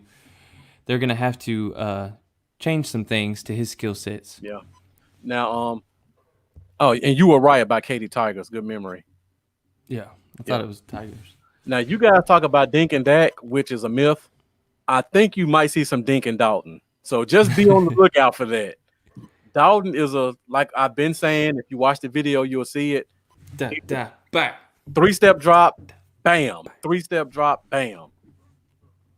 If he doesn't see it at first, he's going to the check down. That's Andy Dalton's game. With our O-line being a little banged up this year, that's probably a good thing, though. Would I say Dalton and Kellen are similar types of quarterbacks? That's a good question. Dalton's definitely better. But I would say Dalton has more. Kellen's arm was terrible. I could probably throw further than Kellen. Yeah, he had a bad arm. Kellen was a genius when it came to understanding offenses. So they're both short yardage guys, but Kellen didn't throw downfield at all. Dalton, if he sees one-on-one, he'll take that shot. I don't remember Kellen being the guy who would take a shot. Cole says we're going to see a lot of the CD smelling his fingertip this game. I agree. Is that what he's doing? Is he smelling his finger? As soon as we get off, that's the first thing I'm going to look up. And if I find any interview that mentions it, I'm going to be sure to post it on the Cowboy Zone page, and I'll tag a few of you guys in it so you can share it as well. All right, so we're at a minute 23. We got about 8 game predictions. Let's get a few more in here before we get out of here, and then we'll move on to our bold predictions. So, Lambo, we've been holding it off for a while. Have you changed your mind from this offseason? What is your game prediction? 37-24 Arizona. Okay. What's the reason behind that? I just don't think our defense is going to be able to stop the combo of Collar and Hopkins. Or contain. I don't think they're going to be able to do a great job containing Collar. I think we're going to see them convert way too many third downs and keep drives going. Mm-hmm. And I don't know. I don't think we'll be able to keep pace with them. So Alex is gone now, but Alex Cuellar said 45-42 Arizona. That's actually where I'm leaning as well. I think it's going to be a high-scoring game. I think Monday Night Football is going to get their money's worth this game. I just think it's going to be nonstop back-to-back scoring. Arizona, they have a great secondary, but I feel like they can be run on. And I feel like this will be a Zeke Gasher game. Like, as soon as I say it, Cole comes in, Zeke gets 25 touches, two TDs involved in the passing game. I see Zeke coming out like a man possessed this game for his boy. I feel like he's going to hit that 100 yards, 2 TDs. We're going to run it, but we're not going to be able to stop Arizona. And I feel like it's going to come down to either the one turnover somebody makes or whoever gets the ball last. And I just feel like it's going to be both of us scoring in the 40s. I hope that's the case, man. I really do. Yeah, but I don't think we're going to come out on top on this one. I still don't. So, yeah. I'm like Googling like crazy about his Cole says the 2 picks Dalton throws. Oh. I'm Googling the CD first down celebration. Yeah. Somebody this probably is not true. I don't think it's true. David Hellman said too recently he must know what that's all about. So I'm sure it'll come out soon. But one dude said people commenting. Well, he said something else, but people commenting on CeeDee Lamb's first down celebration not know what it means is hilarious. And then someone said, "What does it mean?" He said it's got some gang related meaning. I don't think that's true. I think that's just someone on Twitter talking out their rear end. Yep. Fire ups. Thank you for joining us on Twitter. I don't know whose page you're on, but thank you for joining. Be sure to keep leaving us some great comments and make sure you join us this weekend for our pregame showing every Wednesday night at 8:30 Central Time. Yeah. Oh, Lambo, before we get out of here, what do you want to do about the pregame show this week? Do you want to continue Sunday or do you want to do it Monday since it's a Monday night game? I would like to do it Monday, Okay. but coach football, let's see. The game starts at 8:25 on my time, Eastern. Uh-huh. I coach football at 6:30. No, I should still be able to. Well, I coach football at 6:30 to 7:30, but it's like a 30-something minute drive from my house. Oh, man, I wouldn't be able to do that. By the time I got home, it'd be like 20 minutes till the game started. Yeah. So I'd probably have to do it Sunday. Yeah, we could do it Sunday night. Yeah. Who plays Sunday night? I don't know. I have to check. We'll check.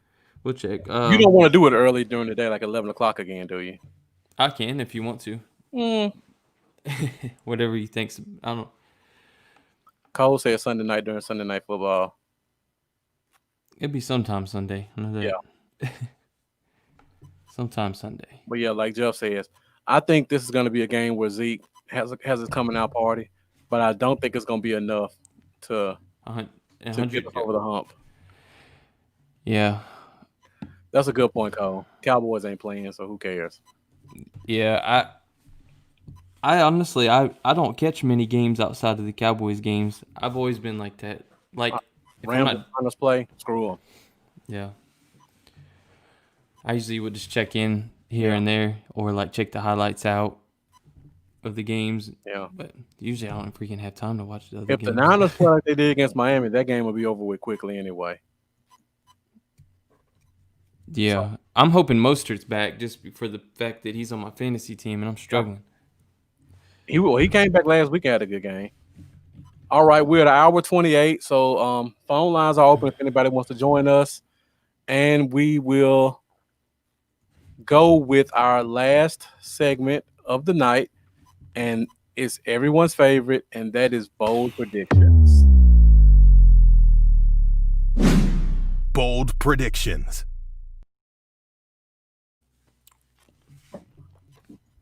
All right, this is usually the time that someone calls in with their bold prediction. So Lambo, do you have a bold prediction in mind? And Jack, thank you for that. Actually, I see it as we're saying what you guys are thinking. For sure. Like a lot of times you guys will beat us to our thoughts. And that's what I love about doing this show with you guys. It happens all the time we're saying something and we look down and it's literally just popped up in the chat. Right. Just reading our minds. Oh man, I don't have a bold prediction yet. Mendoza says O-line allows 0 sacks. I was actually leaning towards that one myself, so I come up with another one. I'm gonna say I don't know if you consider this bold, but I think Andy Dalton has more passing yards than Kyler Murray. Okay. Well, considering their receivers, I think that's pretty bold. Yeah. So yeah, I guess my bold prediction would be I really think Zeke's gonna have a amazing game tonight on Monday night. So I'm saying Zeke gets 130 yards rushing and 2 touchdowns. All right, we got a phone call coming in and see if it goes through. Hello, caller, you on the air? What's up, guys? It's Jeff. Yeah, I knew I was calling. Of course we did. Bold prediction time with Jeff. Next we're gonna put bold predictions with Jeff. Bold predictions with Jeff. I appreciate that. You never look like that. All right, so you called in, so I assume you got a bold prediction for us. I do. What you got?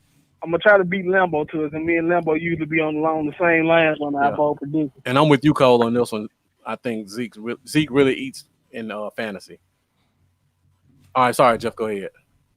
All right, so my fantasy, Cole just put it up. I think Zeke is gonna go with gonna get 4 touchdowns. He's gonna hold up 4 fingers each time he score for Dak. Okay. So he's gonna get 4 touchdowns in memory of Dak. Yeah, that would be bold. 4 TDs. Man, when he's gonna throw 4 fingers after each touchdown like he did Sunday. Boy, they make that a story of the week. Yeah. Lamar says, I beat you, Lambo? Nah. Well, I think about Diggs getting a pick 6 literally every single week. Yeah, that's usually yours actually. So I'm trying to think of something else, but Lamar said his bold prediction is the Cowboys win. Yeah, that would be that's a good bold prediction. Hey, what's up, by the way, Lamar? Yeah, that is a bold prediction, considering that me and Marcus both think that we're gonna lose this one. All right. So Andre, I haven't heard from you in a while, so let's get your bold prediction. Man, I'm still thinking. Also, did Jack Meeker put a bold prediction up? I don't think you put a bold prediction up, Jack. So be sure to give us your bold prediction as well. Yeah, Let me see. Zeke with 288 yards and 4 TDs. If he can hit either one of those, that'd be great. Fire Up says Cowboys down by 17 and come back. I'm going to say my bold prediction is Zorline makes 5 field goals this game. Okay. 5 field goals. Yeah. Yeah, that would be a great story, Mendoza, if he gets 4 touchdowns and holds up to 4. 5 field goals. A little bit of red zone woes. There you go, Andre. CD gives us 100-plus yards and 3 TDs. Yeah. I'm going to really enjoy the all-22 this week, I think. He's gotta do that because Chase Claypool's knocking on the door now. Yep.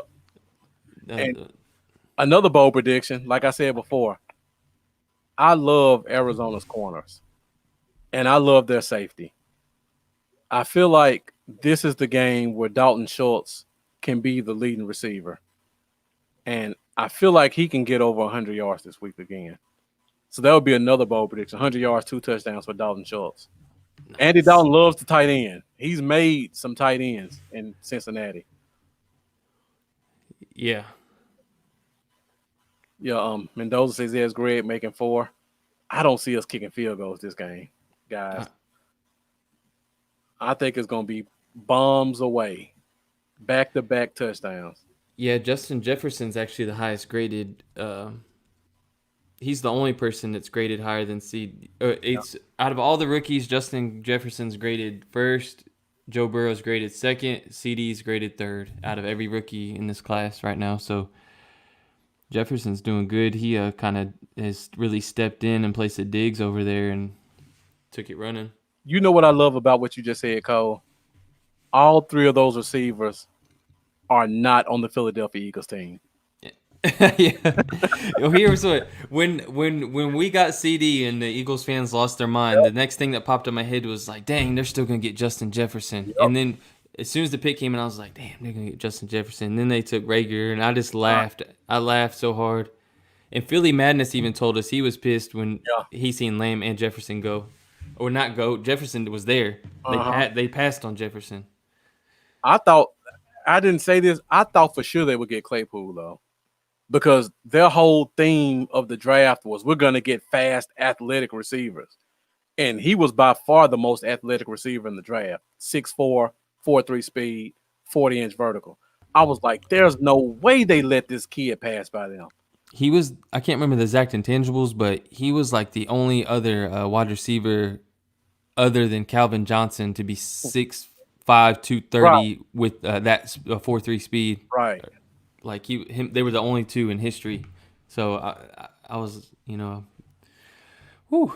I was like, there's no way they don't take this kid looking at how they were drafting this year. And they did not take him. And I love it. Yeah. Philly 500 called Justin Jefferson trash. Yeah, right. He said that because they didn't pick him. Exactly. That's exactly why he said that. Because they didn't pick him. If they would have picked him, he would have said he was the best rookie wide receiver in the last decade to come out of the draft. Yep, that's a good point. Tell Philly 500, tell that to my fantasy team because he's still on there. And he's starting this week. Yeah. Mendoza, that's a good point, and we're going to have to talk about that one in a couple of weeks when we go to Pittsburgh. Speaking of your fantasy team, you had Dak on your fantasy team, didn't you, Jeff? Yep, he did. Yeah, unfortunately, I had Dak. Hey. But I picked up Andy Dalton, so he beat me to Andy Dalton. I did beat Marcus to Andy Dalton. I'm hoping to still pull out some double points with him and Coop on select games. I'm on the fence, so should I start Coop this game? It's a toss-up between him or A.J. Brown, and I'm kind of leaning toward Brown. Brown that counted towards last week. Never mind. I was going to say Brown just played, but that's because they had to – never mind. That was last week. All right. Since the conversation is starting to roll towards fantasy, we'll do one more segment, and then we'll get out of here. So let's go to everybody's other favorite segment, and that is Fantasy Favorites. Fantasy Favorites. All right. Fantasy Favorite segment. You give us one player from our team's matchup, Cowboys, Cardinals. Then you give us a fantasy favorite from any other team around the league. So for me, Zeke, I don't like to do the easy ones, and I think Zeke is an easy one. Yeah, Zeke's an easy one. I never try to go like a guy who will be taken in the first round as a fantasy favorite because that's just too easy. My fantasy favorite this game, I got to go with Andy Isabella. I feel like that kid is going to torch us inside, and I feel like he's going – in terms of fantasy, he doesn't get points for punt returns. He could take one to the house, but I think he's going to kill us in the return game too. Dang, Cole had Dak in 3 leagues. Yeah. That hurts. Pot committed. Now, outside of this game, I have to think about that one. Jack Meeker says he's never played fantasy football. Wow. You don't know what you're missing, Jack. You may want to just get a team when you're it's addicting. It is. It is. Don't get in a league where they talk a lot of trash because they will hurt your feelings. If you see a league with me or Jeff in it, don't get in it.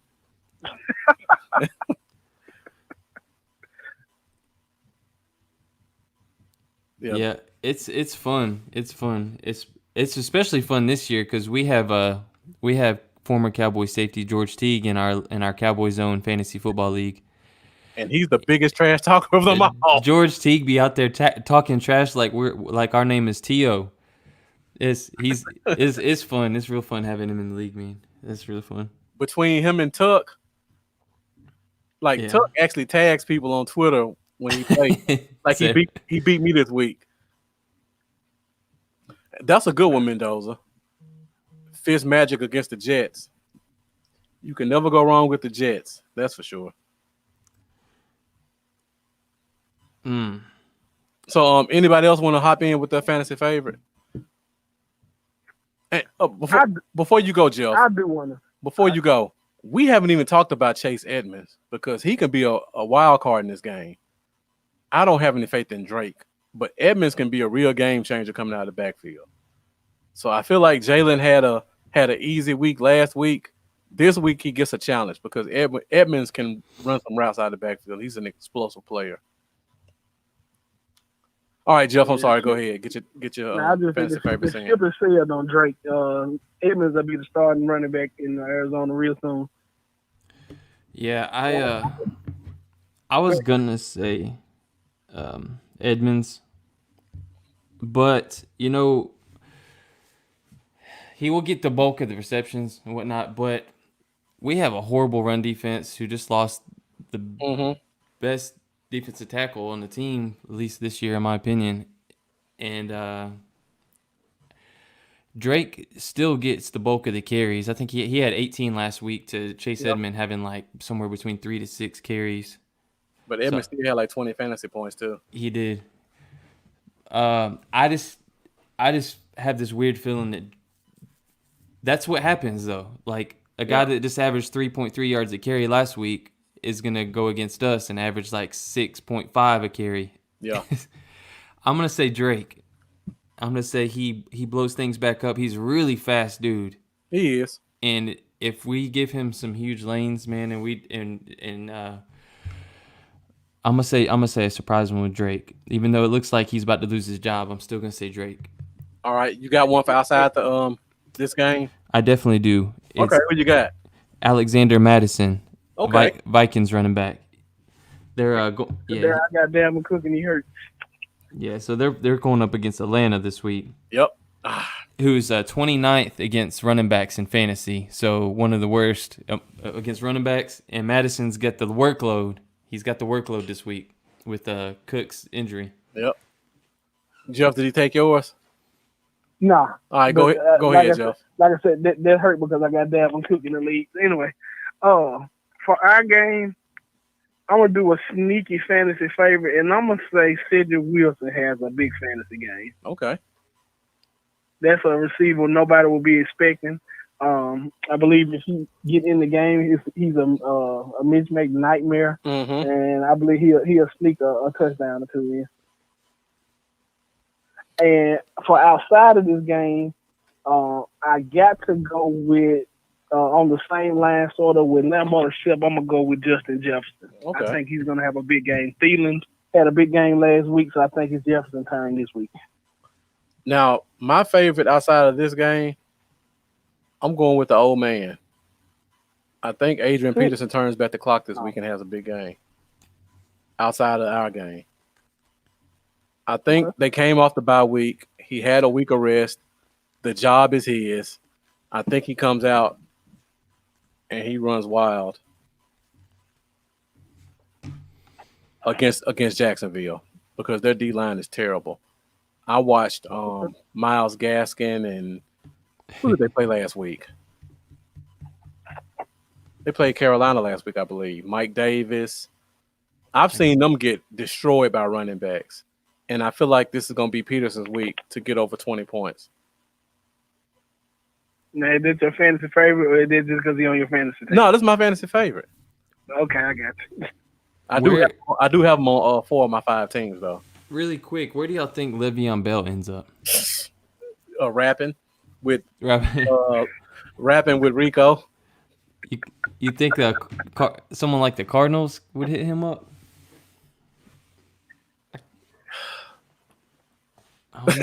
No, Cole, we're getting out of here in the next 5 minutes. I'm sorry. Hey, we're pushing 2 hours now. Now we're turning in. I'm going to go against the grain with Bill. I think he ended up in Buffalo. I watched that game last night, and Buffalo desperately needs a running back that's not just a pass catcher. Devin Singletary is a third down pass catcher. They have and Zach Moss hadn't exactly been healthy. So I think he goes to Buffalo. Yeah. Maybe I don't know about KC, man. Clyde Edwards-Helaire, with him being there, I feel like Bell's gonna want to go somewhere to start.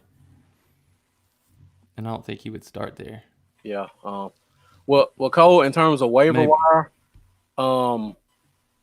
Le'Veon Bell doesn't qualify for the waiver system because he's a veteran. So when they cut him, he immediately became a free agent.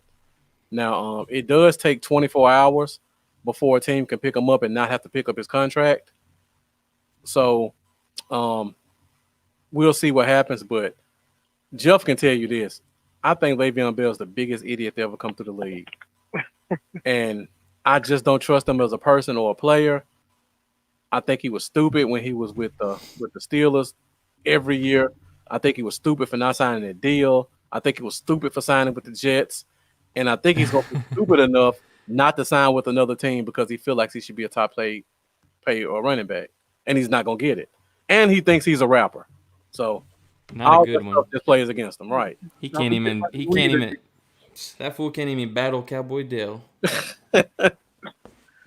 But yeah, I don't see him signing with the team. I think he's going to enjoy how much did they say he made 18 games? 24 million or something? 28 million in 18 games. I think he's going to enjoy his 28 million. He already sat out a year, so he's used to being semi-retired.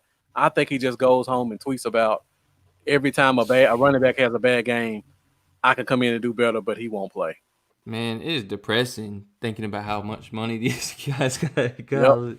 Just hearing the word million. I've been searching Craigslist for a vehicle that costs like $1,500, and these people getting like millions.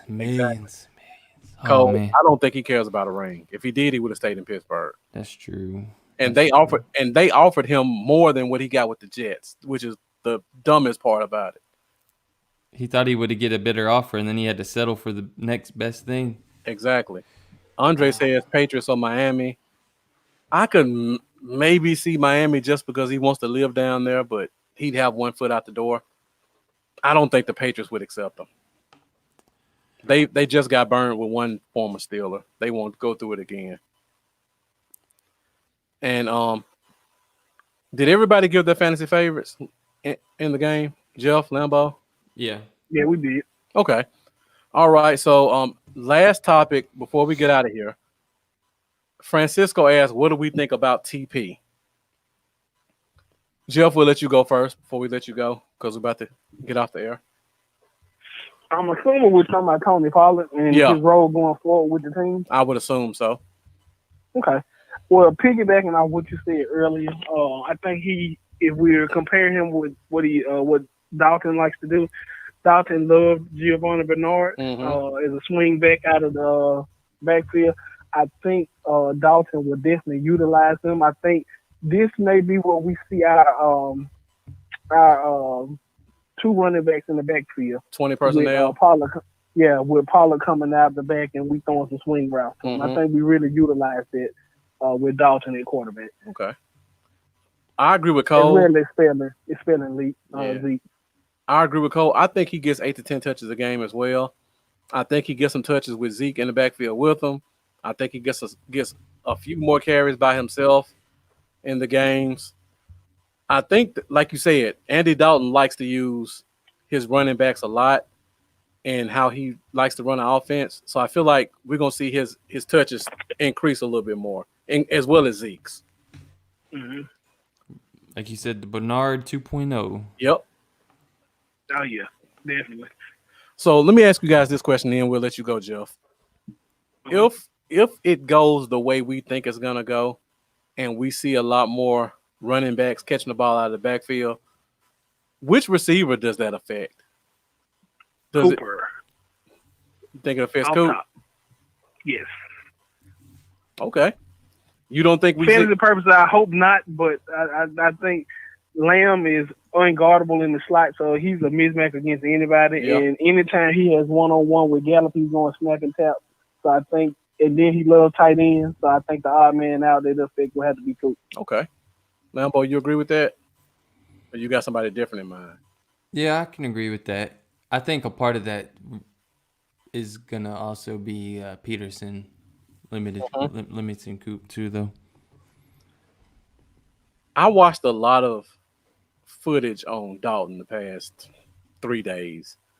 And the one thing that I kept noticing, if he has one-on-one with a receiver, if he has faith in that receiver, he's throwing it. Like, I don't care if it's Tyler Boyd or AJ Green or Andrew Hawkins, the slot guy. If he sees one-on-one when he hits that back foot on that 3 or 5 step drop, he's letting it go. And I feel like that works in Gallup's favor and it works in Coop's favor.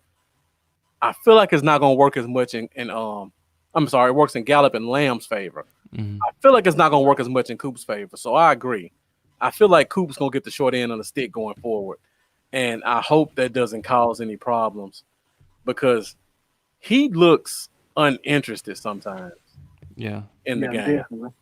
And he's out of the game a little bit more than I would expect for a number one receiver.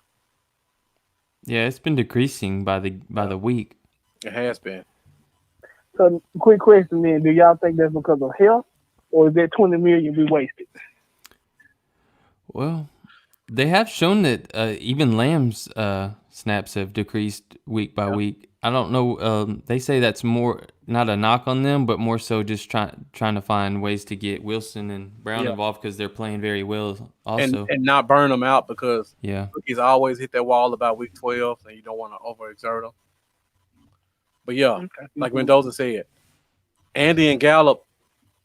Every time I look at those two plays he made, I just keep seeing.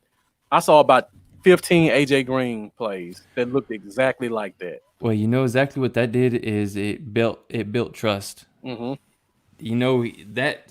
I mean, he's got Andy's trust 100% after that. Because I mean, those were two miraculous catches. Right. So, yeah, I'd say that I think we're gonna see Gallup get a lot more of them one-on-one deep balls. For sure.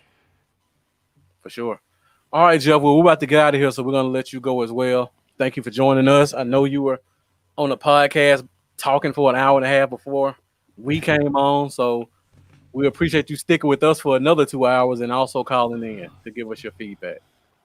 All right, guys. As always, I enjoyed the show. Thanks, man. Nice talking to you, Jeff. All right, holla at you, Lambo Marcus. All right, Lambo, before we go, you got any closing thoughts?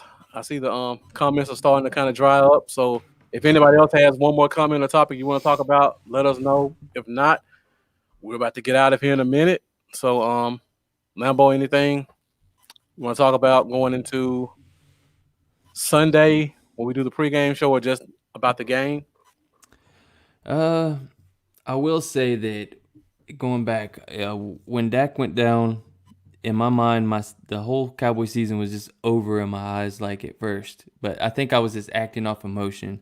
Yeah. I know even I sent you a thing, and I was like, I don't even care what we do the rest of the season from this point going forward. I was so mad. I just had a lot of anger. I was just like, I'm done with the season. I don't care if we win. I don't care, whatever. I was like, Dak ain't in there. I don't care.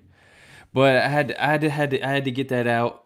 It took a few days of just accepting the reality that Dak's out, and now I'm on board. I'm on board with Andy. I still obviously want Dak to come back, want him to get his deal. Hopefully all that goes well. But I will say I am on board and optimistic that he can come in here and play well enough to help us make a run. Yeah. So, you know, hopefully we can see a little bit of what he can provide. If this game will tell us a lot. For sure. It will tell us a lot about Andy and if, you know, that's a possibility or not. I'm really interested to see how this plays out.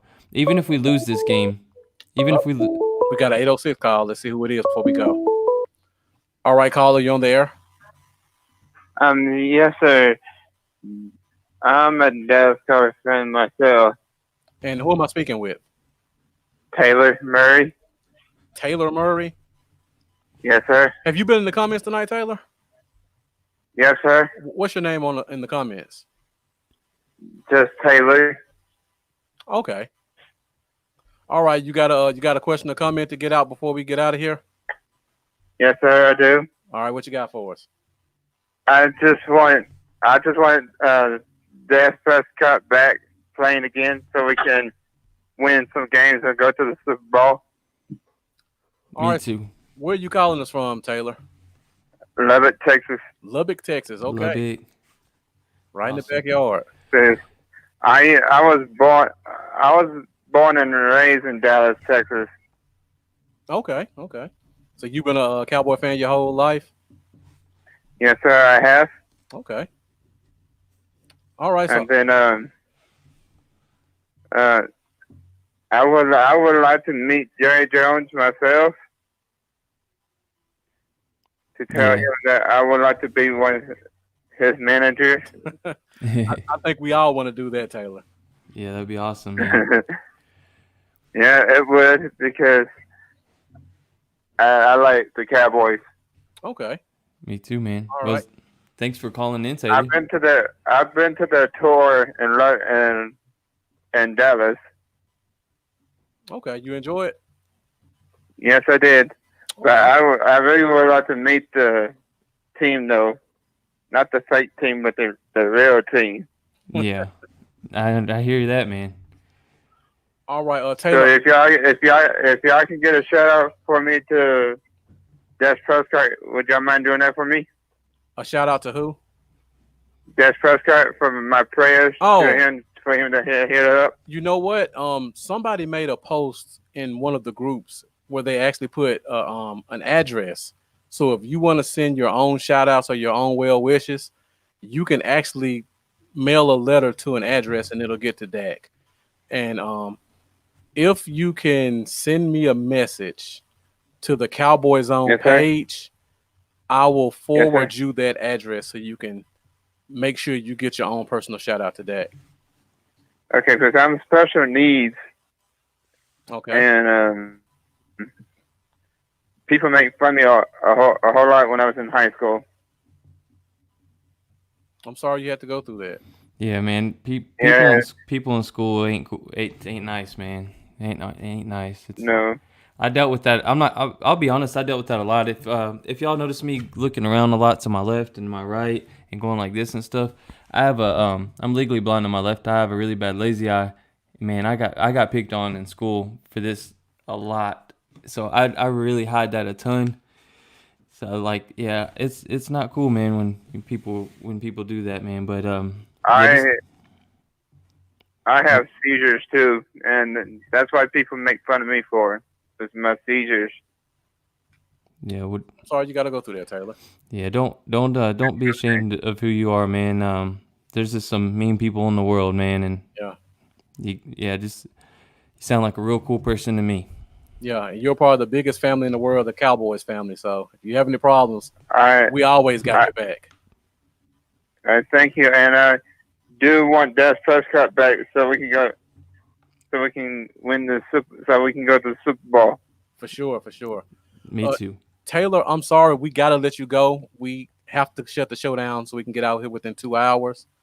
But thank you for calling, and be sure to continue to follow us. Yes, sir, I will.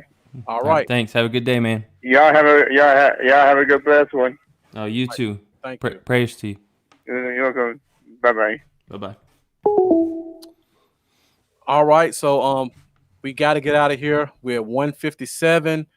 Jack Meeker, you've asked this question about 3 times. Just short and sweet. The guy that you're talking about is the linebacker from the Titans. He's a pure 3-4 guy. He's probably 6'2", 240. I don't know what he could do here. He has to go to a 3-4 team to be successful. He looks good. He's gotten a few sacks, but in this scheme, I don't think he could fit. That's really all I can say. I don't think he would fit as much as I like what he shows. If we need a guy to fit this game, we can go get the linebacker from Green Bay, Matthews. Yeah. He would fit this scheme more than that kid from Tennessee. And Francisco, I mean, we could talk another hour about Earl Thomas. We'll save that for another episode. I don't understand. I feel like this spin the tires, but give him a safe contract that you can get out of if he's becomes a cancer too quick. But I guess, man, something they must have heard. I guarantee Brandon Carr gave him some insight too while he was here on that. And Taylor, before we go, there he is. Send a message to whatever page you're watching this from, and that'll be the best way to do it. I think he might be on your page. It's not on my Cowboys Y'all page. Well, I'll check. Make sure you like the page, and if it's me, I'll find you. I'll find you anyway. All right, guys, so we got to get out of here. We're right at 2 hours. So, Lambo, hit them with their social media. Hey, everybody. Y'all know where you can hit me up. If you don't, it is Cowboys Y'all on Facebook, Cowboys Y'all on Twitter and YouTube and Patreon. And on Instagram, it is Cowboys Y'all 88. So please hit me up, like, follow, subscribe, hit the little bell, and come say hey. All right, you can find me on Instagram at Bluff City Cowboys. You can find me on Twitter at Bluff Cowboys. Facebook is Bluff City Cowboys. And I'm at 74 subscribers on YouTube with 26 away for me to finally change my name. So if you guys haven't done so already, go back to the very first comment at the top, click on that link, watch the video, and subscribe to the channel so I can get to 100. And again, you guys stuck with us for 2 hours. Thank you for joining us. Thank you for watching. Thank you for your comments. And we will be back this Sunday with our pregame show for the Cowboys and the Cardinals. So for myself and Lambo, this is the Cowboy Zone, and we are out. See y'all later, man.